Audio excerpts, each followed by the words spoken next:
Esdalen, un petit village de quelques centaines d'habitants, perdu au milieu de la campagne norvégienne.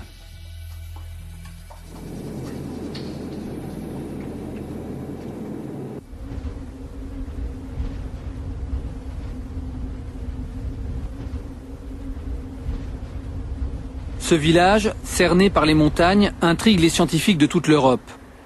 Depuis des années, les habitants sont témoins d'étranges apparitions. Nous avons rendez-vous avec Erling Strand, un professeur en communication de données à l'université d'Østfold de Norvège. C'est lui qui a initié le projet Esdalen, un projet d'observation scientifique et de recueil de témoignages sur les phénomènes aériens non identifiés de la vallée.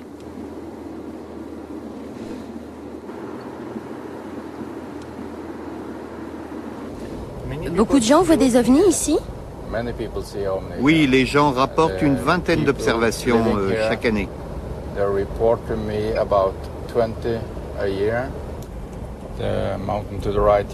La montagne sur la droite là-bas, c'est ici qu'il y a beaucoup d'observations.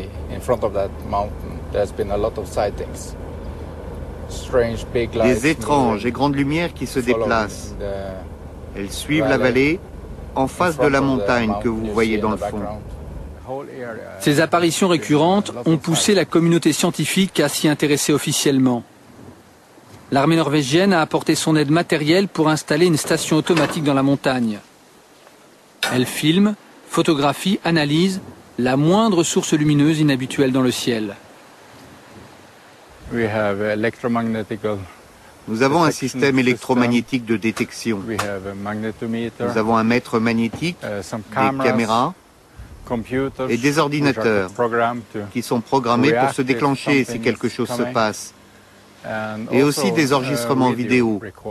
Et ils ont enregistré beaucoup de choses. Quand il se produit quelque chose, la caméra se déclenche pour une durée de 12 petites secondes. 4 décembre 1999, voici le lieu de jour, et le voici filmé à 17h20 de nuit.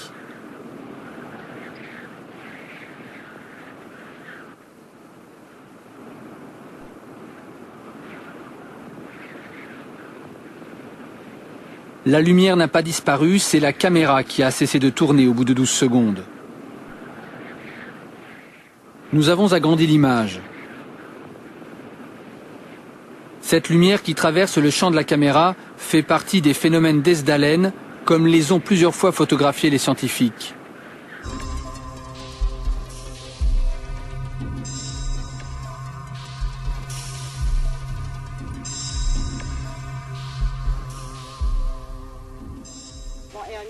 Erling Strand connaît bien les habitants de la région. Cela fait 20 ans qu'il travaille avec eux. Il recueille leurs témoignages.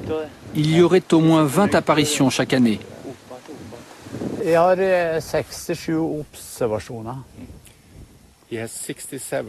Il a fait 67 observations. Le plus impressionnant, ça s'est passé le 20 janvier 1986. Lorsque l'on a atteint la crête, on a vu 3 grandes lumières sur le sol.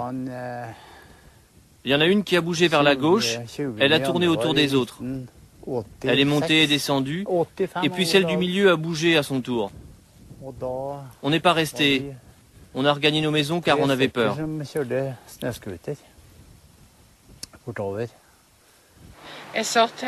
J'ai vu une lumière venant du sud et se dirigeant vers le nord. Vous vous souvenez de sa forme et de sa couleur? Il y avait 2 lumières, au-dessus et 2 en dessous. Il y avait 2 feux aussi à l'avant et la lumière venait de l'intérieur. Pour tenter de percer le mystère de ces lumières, Erling Strand organise chaque été avec des étudiants un camp scientifique. Il y a 3 sites d'observation reliés par radio avec ce camp de base. Nous passons le premier soir au camp de base, une ferme transformée en PC de fortune. Très rapidement, la radio crépite. Un des camps a vu une lumière.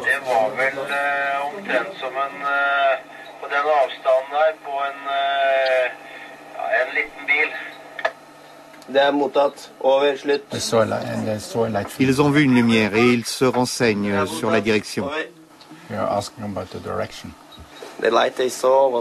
Ils ont vu une grande lumière qui était de la taille d'une voiture. Je pense que c'était à une grande distance. Ça devait être vraiment gros, je crois.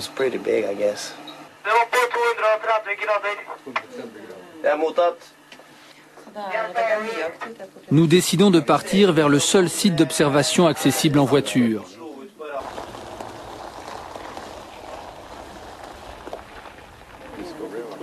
Nous arrivons au camp d'observation. Ils regardent le champ électromagnétique. Le champ électromagnétique permet de détecter des phénomènes invisibles à l'œil nu. Nous avons eu une observation très nette. Dans cette direction à l'ouest, un peu comme un éclair d'une seconde et demie. Une lumière orange, et comme la nuit est noire, nous avons pu voir la lumière très clairement. Les étudiants l'ont vu aussi, je dirais que c'est la meilleure observation que j'ai faite. C'était super.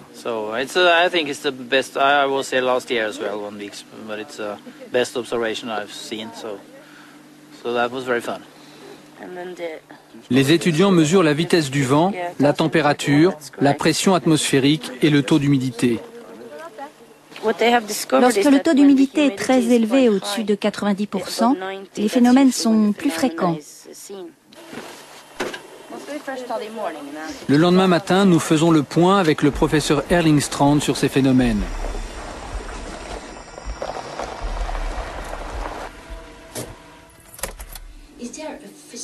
Est-ce qu'il y a une explication physique, rationnelle de ces phénomènes? On n'a pas trouvé la solution pour expliquer ce que c'est. Il s'agit peut-être de différents phénomènes. Peut-on comparer ces phénomènes aux aurores boréales? Non, cela n'a rien à voir.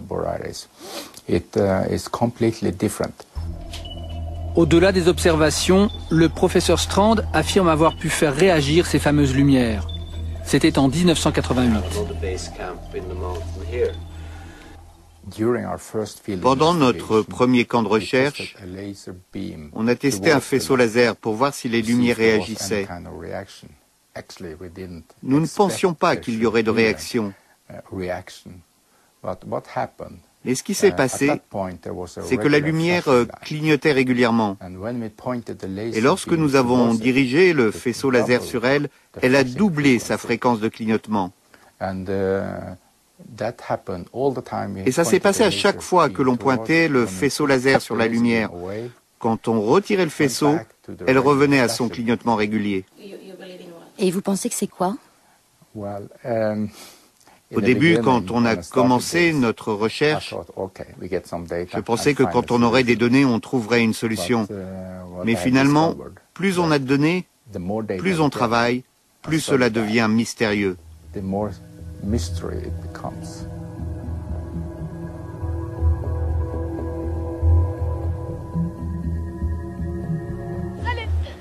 Nous décidons de passer